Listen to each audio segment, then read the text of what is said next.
Hi, my name is Dr. Ben Hansen, and I am a hip and knee surgeon at the Missouri Orthopaedic Institute at MU Healthcare. I primarily do replacements of the hip and the knee joint when the joint has worn out and needs to be replaced. I hear somewhat commonly in the clinic that, oh, you mean to tell me it's just arthritis, doctor?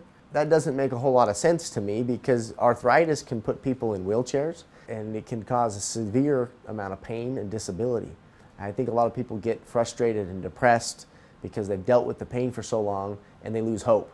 If the arthritis progresses to a point where it's not effectively treated with the non-operative modalities that we have, such as anti-inflammatory medications and physical therapy and weight loss, then there is life after hip and knee replacement.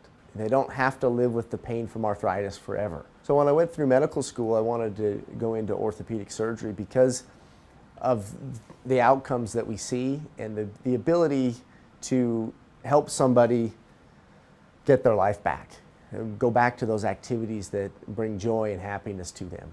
I had a patient just yesterday in clinic leave a note in the clinic saying how grateful he was for being able to get both of his hips replaced and being free from the confinement of the wheelchair and now being able to walk without the wheelchair or without a cane or without the walker anymore. That, more than anything, keeps my engine going, recharges me emotionally, and helps me get through the day and fuels my fire, so to speak, so that I can continue to provide that good, compassionate care that we provide here at the Missouri Orthopaedic Institute.